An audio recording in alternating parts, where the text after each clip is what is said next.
Hello everyone, welcome to my channel UPSC with Lavisha. This is Lavisha, your UPSC mentor, and in today's economics class we will discuss about inflation.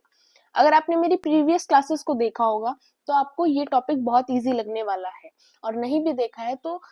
इस topic को समझने के लिए जरूरी है कि हम मॉनेटरी पॉलिसी को पहले समझें और मनी सप्लाई को समझें, ताकि हमें ये टॉपिक और ज्यादा इजी लगे। इन्फ्लेशन इन्फ्लेशन का मतलब क्या होता है? A sustain rise in the general price level in the economy, मतलब महंगाई का बढ़ना, प्राइसेस का बढ़ना क्या कहलाता है? इन्फ्लेशन कहलाता है। अब इन्फ्लेशन कई टाइप्स के हो सकते हैं, काफी ऐसे रीजंस हो सकते हैं जिनसे मार्केट के अंदर आपके प्राइसेस बढ़ते हैं, और जिनसे प्राइसेस बढ़ते हैं महंगाई बढ़ती है, और एक सबसे ज्यादा प्रॉब्लम एक पुअर क्लास को, एक मिडिल क्लास को उसकी वजह से फेस करनी पड़ती है। लेकिन ऐसा नहीं है, अगर प्राइसेस बढ़ रहे हैं तो उससे हमारी पूरी इकोनॉमी को ही प्रॉब्लम होती है, हमारी गवर्नमेंट को भी प्रॉब्लम फेस करनी पड़ती है। टाइप्स ऑफ इन्फ्लेशन की बात करें, सबसे पहले देखते हैं बेस्ड ऑन कॉजेस। कॉजेस के बेस पर भी इन्फ्लेशन को 3 पार्ट्स में डिवाइड किया जाता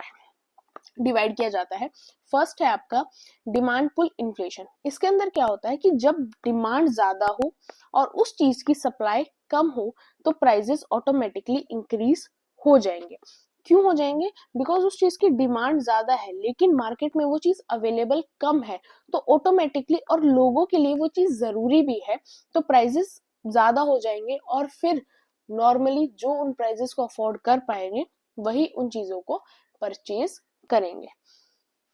कॉजेस क्या क्या हो सकते हैं इन्फ्लेशन के बढ़ने, डिमांड के बढ़ने के? Increase in government expenditure, government का एक्सपेंडिचर का इंक्रीज होना भी डिमांड को इंक्रीज कर सकता है, कि सरकार ने किसी पर्टिकुलर चीज पर ज्यादा खर्चा कर दिया और उसकी वजह से कोई चीज हाईलाइट में आ गई और उस चीज की डिमांड बढ़ गई, लेकिन उस चीज की सप्लाई उतनी नहीं है।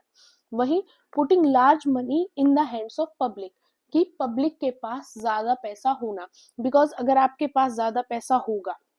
जो हमने मनी सप्लाई में देखा था कि दो चीजें होती है, क्या तो मार्केट के अंदर मनी सप्लाई ज्यादा या फिर मार्केट के अंदर मनी सप्लाई कम। अगर मार्केट के अंदर मनी सप्लाई ज्यादा है, पब्लिक के पास ज्यादा पैसा है, तो वो ज्यादा खर्चा करेंगे, ज्यादा चीजों को बाय करेंगे, तो चीजों की डिमांड बढ़ेगी। लेकिन उनकी सप्लाई तो आप रातों रात नहीं बढ़ा सकते। फॉर एग्जाम्पल, आपका एक फील्ड है जिसके अंदर आपने देखा कि यस 1000 kg जो राइस है वो उस फील्ड से आपको मिल रहे हैं। अब अचानक से राइस की डिमांड बढ़ जाए तो क्या रातों रात उस फील्ड के अंदर ऐसा कुछ हो सकता है कि वो फील्ड जो 1000 kg राइस प्रोड्यूस कर रहा था, वो रातों रात या फिर सिर्फ 15 to 20 डेज के टाइम पीरियड में 3000 kg राइस प्रोड्यूस करने लग जाए? Is this possible? No, this is not possible. तो वो चीजें मैटर करती हैं। जैसे कि फॉर एग्जांपल हम देखें, आज के टाइम पे अचानक से फिटनेस का क्रेज बहुत ज्यादा है, काफी फिटनेस इन्फ्लुएंसर्स की वजह से, या फिर हम कोई पॉडकास्ट देखते हैं, प्रोटीन रिच डाइट का आज के टाइम पर क्रेज ज्यादा है, तो अचानक से जो लोग हैं वो प्रोटीन की तरफ बहुत जल्दी से मूव करना स्टार्ट कर गए। लेकिन क्या इतनी जल्दी उन चीजों का जो प्रोटीन से रिलेटेड है उनका प्रोडक्शन भी इतनी जल्दी इंक्रीज किया जा सकता है? नो, वो नहीं किया जा सकता। उसकी वजह से उनकी डिमांड बढ़ती है, सप्लाई कम होती है, और उस चीज की वजह से उनके जो रेट्स हैं वो भी हाई चले जाते हैं। एक होता है पॉपुलेशन का राइज होना। जितनी स्पीड से हम हमारी इकोनॉमिक ग्रोथ नहीं कर पा रहे, हम अपने प्रोडक्शन को नहीं बढ़ा पा रहे, जितनी स्पीड से पॉपुलेशन बढ़ती चली जा रही है। ब्लैक मनी का इंक्रीज होना, करप्शन डे बाय डे बढ़ता है, लोग अपने पर्सनल बेनिफिट के लिए काफी चीजें गलत करते हैं, ब्लैक मार्केटिंग करते हैं, और ब्लैक मनी की वजह से क्या होता है, जो नॉर्मल पॉपुलेशन होती है उसको प्रॉब्लम फेस होती है। नॉर्मल पॉपुलेशन को उनके रिक्वायरमेंट के हिसाब से चीजें नहीं मिल पाती और प्राइसेस इंक्रीज हो जाते हैं। चेंजिंग कंजप्शन पैटर्न, वो सेम वही बात है कि आज के टाइम पे जैसे लोगों ने प्रोटीन रिच डाइट की तरफ ज्यादा शिफ्ट होना स्टार्ट कर दिया, तो एकदम से उन चीजों की अवेलेबिलिटी ज्यादा नहीं हो सकती, जिसकी वजह से उनकी डिमांड इंक्रीज है और उनकी सप्लाई कम है, इसलिए उन चीजों के प्राइसेस हाई हो जाते हैं। इंक्रीज्ड वेजेस, वेजेस का इंक्रीज होना, अगर आपकी सैलरी बढ़ेगी तो आपका खर्चा भी तो बढ़ेगा, आप ज्यादा खर्च करने की सोचोगे, उन चीजों से भी वो चीजें आती है। Decrease in direct taxes, for example आपकी 1 लाख सैलरी है और आप फिलहाल के टाइम पर उसका 15% टैक्स पे कर रहे हो, और वहीं आपका जो डायरेक्ट टैक्स है उसको 15% से कम करके 5% पर कर दिया गया, तो आपके पास पैसे ज्यादा बचेंगे, ऑटोमेटिकली ज्यादा खर्चा करोगे, ज्यादा चीजों की डिमांड बढ़ेगी आपकी, तो उससे भी क्या होगा, प्राइजेस इंक्रीज हो जाएंगे। Increase in export and decrease in import, अगर हमारा इंक्रीज हम एक्सपोर्ट के अंदर इंक्रीज करेंगे, हमारी चीजों की डिमांड बाहर के लेवल के ऊपर ज्यादा होगी और इंडिया को एक्सपोर्ट से फायदा होता है, तो गवर्नमेंट क्या करेगी, एक्सपोर्ट के लिए ज्यादा से ज्यादा चीजों को बाहर एक्सपोर्ट करने की सोचेगी। उसकी वजह से हमारी खुद की कंट्री में क्या होगी, उस चीज की शॉर्टेज होगी, डिमांड बढ़ गई और सप्लाई कम होगी बिकॉज ऑफ शॉर्टेज। और उसकी सबसे बड़ा रीजन क्या आता है, डेप्रिसिएशन ऑफ करेंसी, करेंसी का डेप्रिशिएट होना। जैसे फिलहाल $1 इज इक्वल टू 85 रुपीज चल रहा है, तो डेप्रिसिएशन ऑफ करेंसी अगर ऐसे ही होता रहा तो वो चीजें भी गलत है, उसकी वजह से भी क्या होगी, चीजों की डिमांड बढ़ेगी, प्राइजेस इंक्रीज होंगे। नेक्स्ट है कॉस्ट पुश इन्फ्लेशन, जो मेनली इंडिया के अंदर सबसे ज्यादा देखा जाता है। इसके अंदर क्या होता है, सप्लाई शॉक इन्फ्लेशन हम इसको कह सकते हैं, जो कॉस्ट को किसी भी चीज की वजह से, किसी भी रीजन की वजह से, आपकी किसी प्रोडक्ट की जो कॉस्ट है वो जब बढ़ती है, उसके प्राइसेस बढ़ते हैं, फाइनल गुड्स के प्राइसेस जब बढ़ते हैं, उससे भी आपका क्या होता है, इन्फ्लेशन इंक्रीज होता है। सप्लाई भी इंक्रीज हो रही है बट साथ में क्या हो रहा है, उस चीज के प्राइसेस भी इंक्रीज हो रहे हैं। इंक्रीज क्यों हो रहे हैं, prices increase because of inputs. Inputs क्या होते हैं कि कोई चीज, आप क्लोथ है, आपकी क्लोथिंग ब्रांड है, आपने अपने कपड़े का पैसा महंगा किया, मतलब आपकी जो टी शर्ट पहले 500 की थी अब वो आपने 600 की, उसके पीछे कुछ पीछे की इनपुट्स लॉजिक होंगे कि फॉर एग्जांपल आपके जो क्लोथ्स है वो कॉटन के थे, पीछे से कॉटन का प्राइस ही बढ़ गए, तो आपको क्या, अब वो कॉटन आपको परचेज करने में महंगी है तो आप उसको कहीं ना कहीं तो निकालोगे, तो जो पीछे की इनपुट चीजें होती हैं उनकी वजह से फाइनल आउटपुट का जो प्राइस होता है उसका इंक्रीज होना होता है कॉस्ट पुश इन्फ्लेशन। या फिर आपकी वेजेस राइज हो गई, एक फैक्ट्री के अंदर वर्कर्स कर रहे हैं, उनकी वेजेस को राइज किया गया, उनकी जो वेजेस हैं, उनकी जो सैलरी है वो बढ़ गई। अब उनकी सैलरी अगर किस ऑनर ने, जो कंपनी के मालिक थे, उन्होंने अगर उनकी सैलरी इंक्रीज की है तो उनको कहीं ना कहीं अपने प्रोडक्ट की भी तो प्राइजेस को इंक्रीज करना पड़ेगा, ताकि वो जो उन्होंने सैलरी इंक्रीज की है वो उसको अच्छी तरह पे भी कर पाए और साथ में जो उनका प्रॉफिट है वो भी मेंटेन रहे। तो ये भी एक रीजन होता है। सिंपल देखें तो कॉस्ट ऑफ प्रोडक्शन, प्रोडक्शन किसी चीज को बनाने की कॉस्ट अगर महंगी हो गई तो उस चीज को बेचने की कॉस्ट भी क्या होगी, महंगी ही होगी। Increase in indirect taxes, for example आप एक कंपनी है, उसकी कहीं पर मैन्युफैक्चरिंग इंडस्ट्री लगी हुई है, अब उस लैंड के ऊपर आपका क्या इनडायरेक्ट टैक्स चार्ज कर रही है गवर्नमेंट, और गवर्नमेंट ने अगर इनडायरेक्ट चार्ज को, इनडायरेक्ट टैक्स को इंक्रीज किया तो मतलब आपको ज्यादा पे करना पड़ रहा है उस सेम लैंड के लिए, चाहे प्रॉपर्टी टैक्स पे कर रहे हो, चाहे किसी भी फॉर्म में आप उस लैंड के पैसा पे कर रहे हो, तो आपको वो भी ज्यादा पे करना पड़ेगा। तो भी क्या करोगे, आप अपने प्रोडक्ट की जो वैल्यू है उसको इंक्रीज ही करोगे ना, ताकि आप वो सारी चीजों को, उन सारे खर्चों को मेंटेन कर कर भी आप प्रॉफिट में रह सको। तो जितने पीछे की चीजें होती हैं वो, अब गवर्नमेंट ने सब्सिडीज को कम कर दिया, एक गवर्नमेंट एक पर्टिकुलर सेक्टर पर दे रही थी 50% की सब्सिडी, तो उनको फायदा हो रहा था। वहीं अगर उसने सब्सिडी हटाकर वहां पर 20% कर दी, मतलब अब उस सेम चीज फील्ड के लिए उनको ज्यादा पैसे पे करने पड़ रहे हैं, तो वो आगे कस्टमर से भी तो ज्यादा लेंगे, आगे भी तो अपनी चीजों की कॉस्ट बढ़ाएंगे। तो वो रीजंस होते हैं किसके, कॉस्ट पुश इन्फ्लेशन के, कि पीछे चीजें बढ़ती हैं तो मार्केट में भी जो चीजें आती हैं उनका भी प्राइस इंक्रीज हो जाता है, और जिसकी वजह से जो कॉस्ट पुश इन्फ्लेशन होता है वो इफेक्ट होता है और मार्केट के अंदर प्राइसेस बढ़ जाते हैं। अब आप अपने ऊपर सिंपल एग्जांपल लेकर देख सकते हो कि कोई चीज महंगी हुई, पीछे में आपको बनाने में ज्यादा मेहनत लगी, या फिर आपके पीछे चीजें महंगी हुई तो वो चीजें आगे भी महंगी हो जाती हैं। सिंपल है, अगर अनियन टमाटो का प्राइस ज्यादा हो गया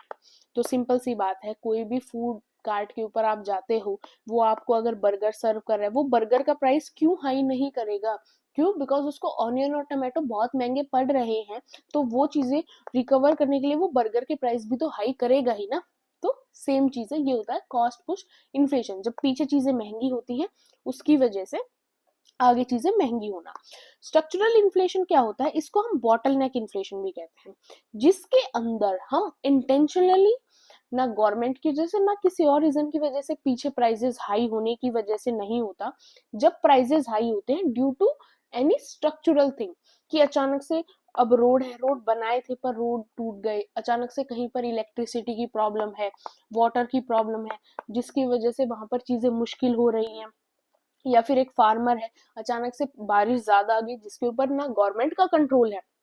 ना इंडिविजुअली हमारा कंट्रोल है। बारिश अगर आएगी तो वो आएगी, उसको आप और मैं नहीं रोक सकते ना। अब बारिश ज्यादा आ गई, उससे क्या होगा,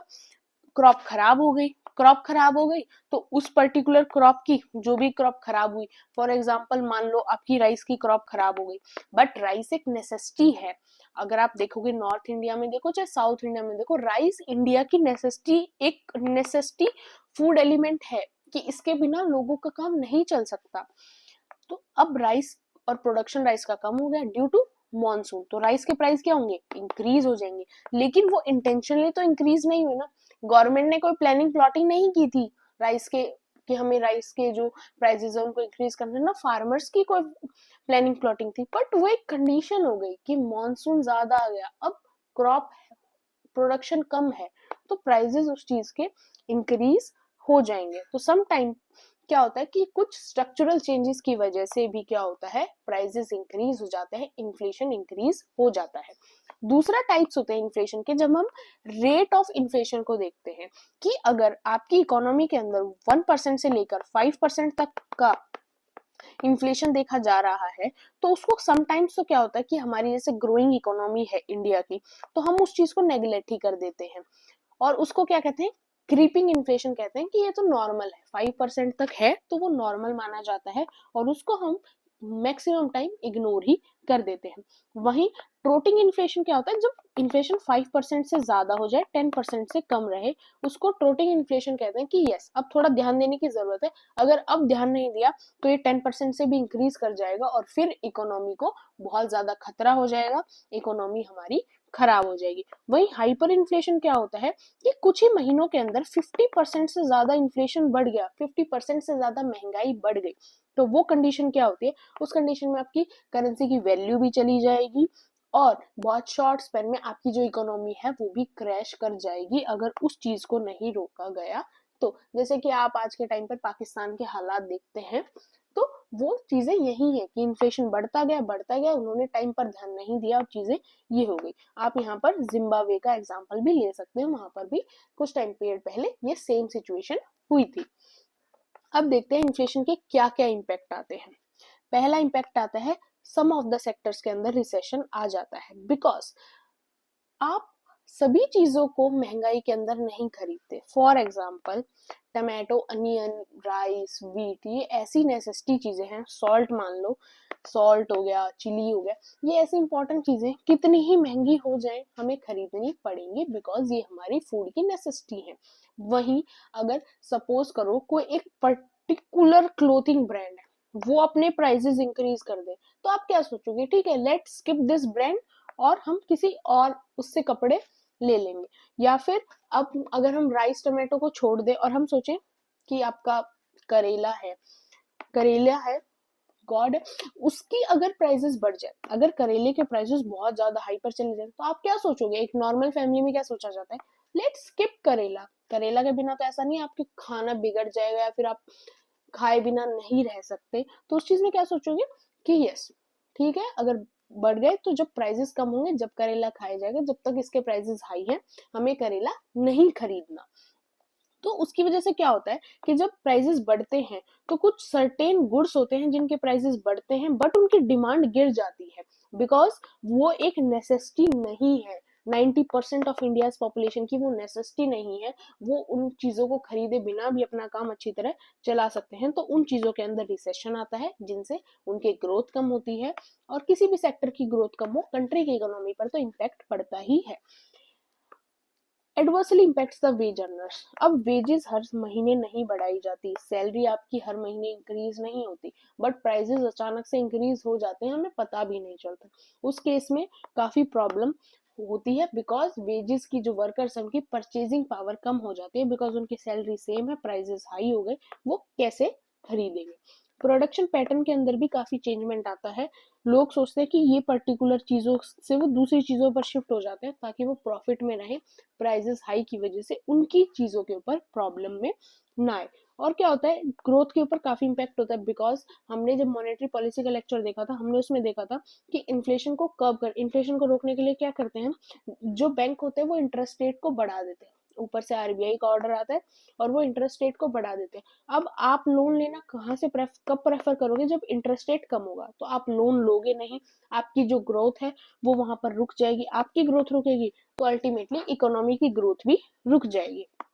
इम्पैक्ट्स एक्सपोर्ट्स को कैसे इम्पैक्ट करेगा, आपके इंडिया के अंदर प्राइसेस हाई हैं तो हमारे एक्सपोर्ट के प्राइसेस भी हाई हो जाएंगे। अगर हमारे प्राइसेस हाई हैं, सेम चीज जो चाइना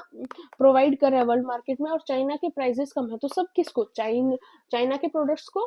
ज्यादा वैल्यू करेंगे, हमारे प्रोडक्ट्स को वैल्यू नहीं करेंगे, जिसकी वजह से हमारा एक्सपोर्ट इफेक्ट होगा और हमारा एक्सपोर्ट कम हो जाएगा और हमारा इम्पोर्ट बढ़ जाएगा। बिकॉज इंडियन पॉपुलेशन भी क्या कहेगी, हमारे खुद के देश के प्रोडक्ट्स तो बहुत महंगे हैं, लेट्स बाय चाइनीज प्रोडक्ट और अमेरिकन प्रोडक्ट। उसकी वजह से हमारा काफी ज्यादा नुकसान होगा, इकोनॉमी को भी काफी ज्यादा नुकसान होगा। इंपॉर्टेंट है कि नेशनल करेंसी तो डेप्रिशिएट होगी ही, हमारी करेंसी की वैल्यू भी कम हो जाएगी, सेविंग्स हो नहीं पाएंगे, महंगाई बढ़ी हुई है, काम चलाना ही मुश्किल हो रहा है, तो सेविंग्स तो डिस्करेज ऑटोमेटिकली हो ही जाएंगी।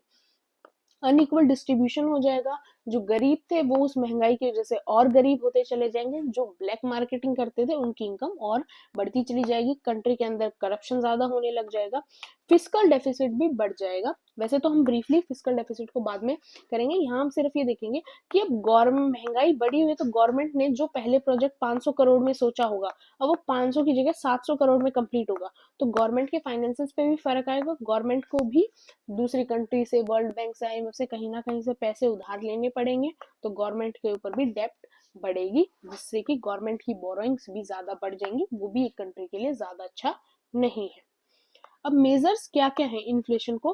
कर्ब करने के, रोकने के, एक होता है आपके मॉनेटरी मेजर्स, जिनको हमने मॉनेटरी पॉलिसी वाले लेक्चर में देखा था। इसके अंदर हमने देखा था कंट्रैक्शनरी मनी पॉलिसी, जिसके अंदर क्या करते हैं कि हम मार्केट के अंदर मनी सप्लाई को कम कर दिया जाता है, आपके जो टूल्स होते हैं CRR, SLR, repo rate, reverse repo rate, उन सारी चीजों को बढ़ा दिया जाता है, और इनको ब्रीफली हमने ऑलरेडी डिस्कस कर लिया था। लेकिन लिमिटेशन क्या है मॉनेटरी मेजर्स के, पहले लिमिटेशन तो ये है, कॉस्ट पुश फैक्टर के ऊपर आपकी मॉनेटरी पॉलिसी जो है वो काम नहीं करती, और हाई इंटरेस्ट रेट,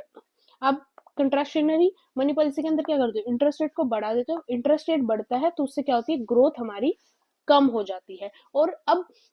लोगों को दिख रहा है कि 15% बैंक हमसे इंटरेस्ट ले रहा है, तो वो बैंक से लोन नहीं लेंगे, वो क्या करेंगे, मार्केट में, जैसे हम कहते हैं किसी दोस्त से, रिलेटिव से, या फिर ऐसे जो फाइनेंसर होते हैं मार्केट में, वो आपको 5% में देने के लिए तैयार है, तो हम उनसे लोन लेना स्टार्ट करते हैं, जिससे क्या होता है कि जो अनऑर्गेनाइज्ड बैंकिंग सेक्टर है वो ज्यादा प्रमोट होना स्टार्ट हो जाता है। फिस्कल मेजर्स की बात करें तो फिस्कल मेजर्स में इंक्लूड आता है आपके जो बजटरी पॉलिसी होती है, जो गवर्नमेंट हमेशा हर फरवरी के स्टार्टिंग में अब बजट इशू करती है, उसके अंदर क्या करती है गवर्नमेंट, इन्फ्लेशन को रोकने के लिए डायरेक्ट टैक्सेस को बढ़ा देती है, बिकॉज आपके सैलरी के ऊपर डायरेक्ट टैक्स बढ़ जाएगा तो क्या होगा कि आप खर्चा करना कम शुरू कर दोगे, और इनडायरेक्ट टैक्सेस को बढ़ा देती है, सॉरी, इनडायरेक्ट टैक्सेस को कम कर देती है, डायरेक्ट टैक्सेस को बढ़ा देती है, और गवर्नमेंट एक्सपेंडिचर को भी डिक्रीज कर देती है, ताकि उनको भी कहीं और से डेप्थ ना करवानी पड़े, कहीं और से पैसा ना लेना पड़े, गवर्नमेंट को भी। इनडायरेक्ट टैक्सेस को बढ़ाएगी तो प्रोडक्शन के ऊपर काफी ज्यादा फर्क पड़ेगा, डायरेक्ट टैक्सेस को बढ़ाएगी तो जो नॉर्मल मिडिल क्लास फैमिलीज होती है वो खर्चा कम करेंगे, बिकॉज उनकी सैलरी के ऊपर टैक्स ही बहुत ज्यादा है। बट लिमिटेशन कहीं ना कहीं इनके भी हैं, बिकॉज डायरेक्ट टैक्सेस को बढ़ाने से स्पेंडिंग कम होती है, मार्केट के अंदर पैसा कम जाएगा, लोग पैसा कैसे ही खर्चेंगे जब उनके ऊपर टैक्स इतना है, सैलरी थोड़ी सी है, तो वो चीजें फिर वो स्पेंडिंग को नहीं करेंगे और अपनी चीजों को बचा कर रखेंगे और बहुत सोच समझकर पैसे को यूज करेंगे। और अगर इनडायरेक्ट टैक्सेस का डिक्रीज होने से क्या होगा, गवर्नमेंट का रेवेन्यू डिक्रीज हो जाएगा, बिकॉज इनडायरेक्ट टैक्सेस मेनली आपके प्रॉपर्टी पे होता है, आपकी लग्जरी लाइफ के ऊपर होता है, और वहीं से तो गवर्नमेंट को रेवेन्यू ज्यादा आता है, बिकॉज उन लोगों के पास पैसे की कमी नहीं होती, उससे गवर्नमेंट के रेवेन्यू के ऊपर भी काफी फर्क पड़ेगा। तो ये कुछ लिमिटेशन फिस्कल मेजर की भी है। एडमिनिस्ट्रेटिव मेजर क्या होता है कि आप अलग अलग फील्ड के अंदर कुछ छोटे छोटे अलग अलग मेजर्स करते हो कि कहीं पर किसी प्रोडक्ट की सप्लाई को थोड़ा कम कर दिया ताकि उसके चेंजमेंट आए, उसके अंदर चेंजमेंट आए, कुछ चीजों के ऊपर टेम्परेरी बैन कर देना, या फिर कुछ चीजों का जो एक्सपोर्ट है उसको बंद कर देना, कुछ चीजों का इंपोर्ट बंद कर देना। ये जो छोटे मेजर्स अलग अलग फील्ड में अलग अलग तरीके से गवर्नमेंट लेती है उनको हम एडमिनिस्ट्रेटिव मेजर्स कहते हैं। इन्फ्लेशन को मेजर कैसे किया जाता है, इसके भी कुछ टाइप है। एक आपका तरीका आता है होलसेल प्राइस इंडेक्स। अब होलसेल मार्केट्स आपको पता है क्या होती है, जो डायरेक्ट किसी एक इंडिविजुअल कंज्यूमर से डील नहीं करती, जो बल्क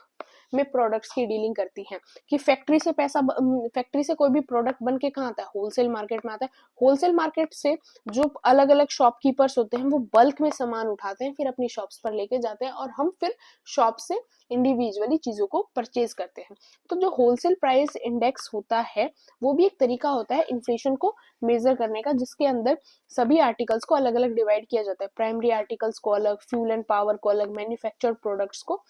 अलग अलग डिवाइड कर कर चीजों को यूज किया जाता है और इन चीजों को कैलकुलेट कर कर हमारा होलसेल प्राइस इंडेक्स निकाला जाता है। बेस ईयर फिलहाल तक यूज किया जाता है 2011 टू 12। एस्टिमेट कौन करता है, office of the economic adviser, जो किस मिनिस्ट्री के अंडर आता है, ministry of commerce and industry. एक इंपॉर्टेंट चीज क्या है, जो इनडायरेक्ट टैक्सेस होते हैं वो होलसेल प्राइस इंडेक्स को काउंट करते टाइम नहीं यूज किए जाते, और साथ में अनऑर्गेनाइज सेक्टर रिलेटेड प्रोडक्ट्स को भी WPI के अंदर काउंट नहीं किया जाता। नेक्स्ट होता है हमारा कंज्यूमर प्राइस इंडेक्स।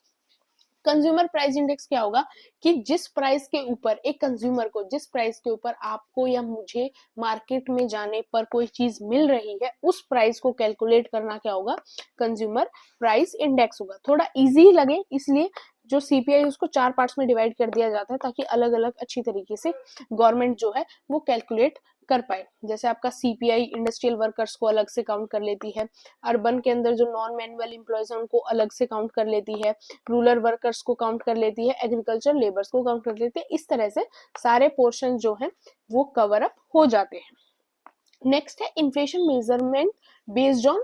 पीरियड के बेस पर इन्फ्लेशन को मेजर करना। जैसे एक होता है एनुअल एवरेज इन्फ्लेशन रेट, यानी कि आप लास्ट 52 वीक्स का डाटा उठाओ और देखो प्राइस में कितना ऊपर नीचे हुआ है और इन्फ्लेशन को मेजर करो। एक होता है point two point inflation rate को मेजर करना, यानी लास्ट ईयर के सेम डे का डाटा और इस ईयर के भी सेम डे का डाटा को आप कंपेयर कर कर इन्फ्लेशन को मेजर करो। जैसे कि अभी दिसंबर का अगर 3rd वीक चल रहा है तो सपोज करो लास्ट ईयर 2023 के भी दिसंबर के 3rd वीक का डाटा प्लस 2024 के अंदर भी दिसंबर के 3rd वीक के डाटा, दोनों को अगर कंपेयर करोगे तो वो आपका होता है point two point inflation rate को काउंट करना।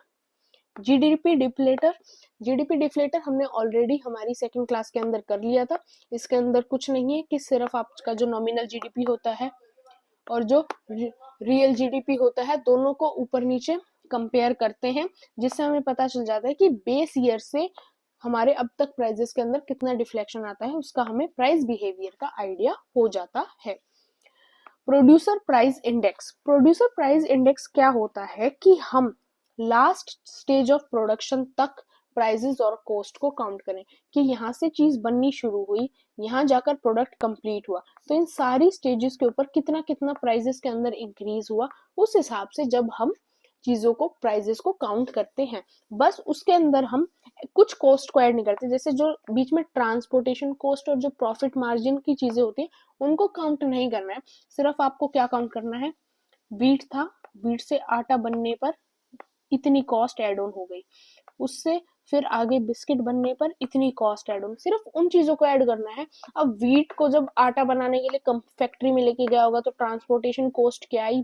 वो चीजें हमें यहाँ पर मेजर नहीं करनी होती जब हम प्रोड्यूसर प्राइस इंडेक्स को यूज कर रहे होते हैं।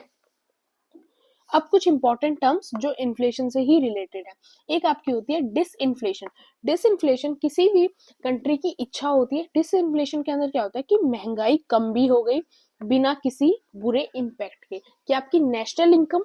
अच्छी चल रही है, नेशनल इनकम बढ़ती जा रही है और महंगाई कम होती जा रही है, तो वो आपका होता है डिसइन्फ्लेशन, जो एक किसी भी इकोनॉमी के लिए अच्छा है।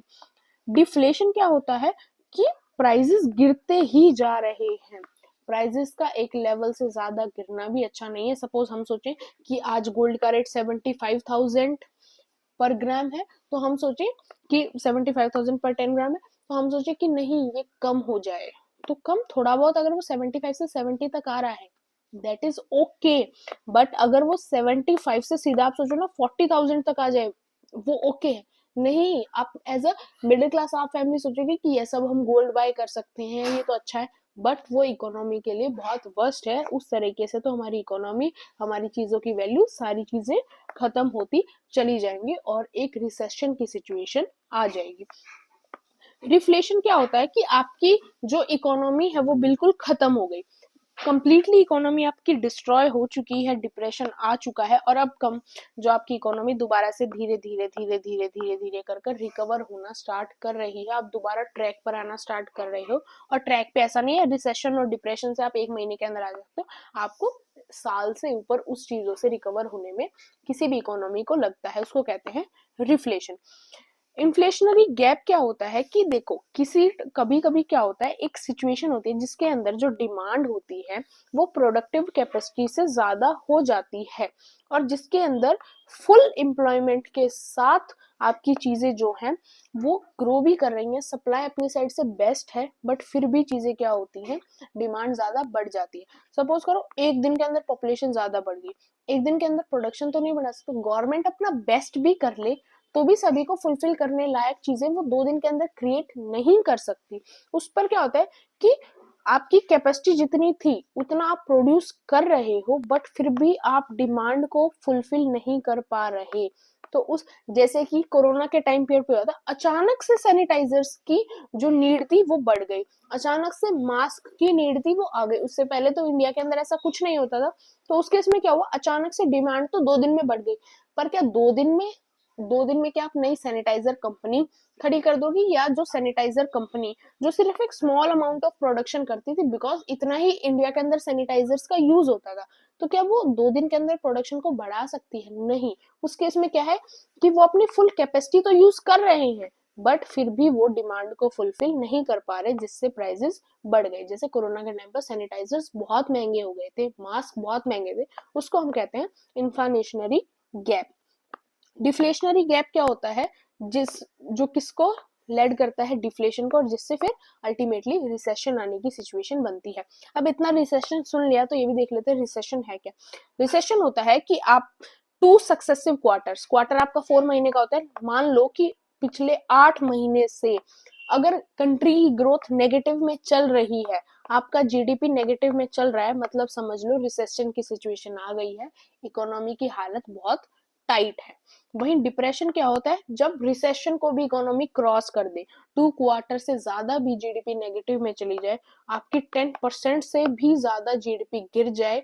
उस और जिसमें कि पर ईयर 10% तो ग्रोथ भी नहीं होती जीडीपी में, और उससे भी ज्यादा अगर जीडीपी गिर गई तो वो आपका होता है डिप्रेशन। जैसे हम नॉर्मली सबसे फेमस है the great depression of USA 1929 और 30 के अंदर जो आया था।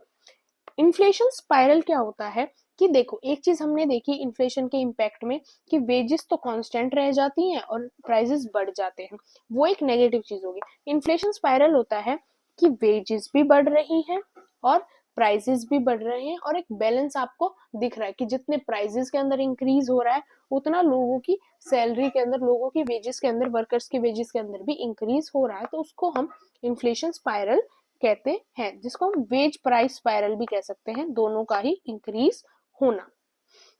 ओवर हीटिंग ऑफ इकोनॉमी क्या होती है कि डिमांड तो बहुत ज्यादा है, इन विच इंक्रीज डिमांड बढ़ गई but fails to increase real output, कि किसी चीज की डिमांड बढ़ रही है, उस डिमांड को फुलफिल करने के लिए प्रोडक्शन भी बढ़ रहा है, सप्लाई भी की जा रही है, लेकिन इन चीजों के बाद भी ना एम्प्लॉयमेंट के रेशो पर कोई फर्क आ रहा है। डिमांड बढ़ी, उन्होंने प्रोडक्शन बढ़ाया, लेकिन नए लोगों को हायर नहीं किया, तो मतलब एम्प्लॉयमेंट का, रियल चीजों का, ग्रोथ का सब कुछ सेम रहा, सिर्फ डिमांड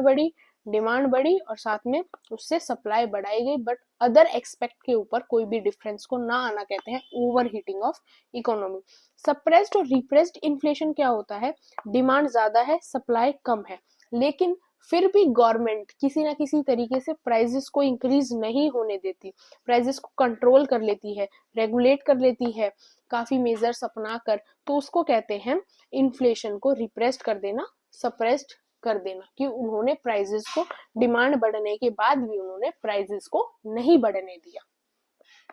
ओपन इन्फ्लेशन क्या होता है, जब बिना गवर्नमेंट के किसी मेजर के, मतलब गवर्नमेंट ने ना टैक्सेस में चेंज किया, ना गवर्नमेंट ने किसी और पॉलिसी में चेंज किया, गवर्नमेंट ने ना सब्सिडी में चेंज किया, गवर्नमेंट ने कोई चेंज ना भी किया हो, जब भी किसी चीज के प्राइसेस बढ़ जाएं तो उसको कहते हैं यस इन्फ्लेशन, ओपन इन्फ्लेशन, की महंगाई खुल्लम खुल्ला बढ़ रही है, गवर्नमेंट उसके अंदर कुछ गवर्नमेंट के बिना किसी रोल के। मिजरी इंडेक्स क्या होता है कि एक इन्फ्लेशन रेट को, महंगाई बढ़ने को जब आप अनएम्प्लॉयमेंट रेट के साथ कंपैरिजन के साथ लेकर आते हो, उन दोनों को रिलेट करते हो, तो जब आपका होता है मिजरी इंडेक्स। स्टैगफ्लेशन क्या होता है, एक सिचुएशन जब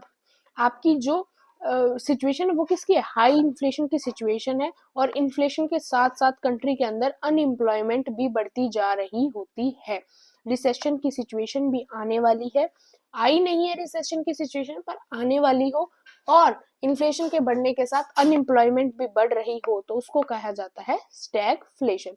कोर इन्फ्लेशन क्या होता है कि जब हम कुछ चीजों की कमोडिटीज को, कुछ कमोडिटीज को उठाते हैं जिनके प्राइसेस थोड़े नॉन वोलेटाइल होने चाहिए, not like food and fuel की डेली ही इंक्रीज हो, ऐसी कुछ कमोडिटीज को उठाकर जब हम इन्फ्लेशन के ट्रेंड्स को देखते हैं कि उन सेक्टर के अंदर इन्फ्लेशन कितना बढ़ घट रहा है, जिनके प्राइसेस में ज्यादा फ्लक्चुएशन बहुत शॉर्ट टाइम पीरियड में नहीं देखी जाती, जब हम कहते हैं उसको कोर इन्फ्लेशन। हेडलाइन इन्फ्लेशन क्या होता है कि सभी ग्रुप्स और टाइप्स ऑफ कमोडिटीज को कंबाइन कर जब हम प्राइसेस को देखते हैं तो वो हेडलाइन इन्फ्लेशन हो गया। एग्रीफ्लेशन क्या होता है, जब हम फूड से रिलेटेड इन्फ्लेशन को देखते हैं तो उसको कहते हैं एग्रीफ्लेशन। होप आपको वीडियो अच्छी लगी हो, कोई भी डाउट हो, कोई भी प्रॉब्लम हो, do mention in the comment section. Important चीजें, इंपॉर्टेंट मटेरियल आपको टेलीग्राम चैनल के ऊपर मिल जाएगा, link in the description box. And don't forget to subscribe my channel, like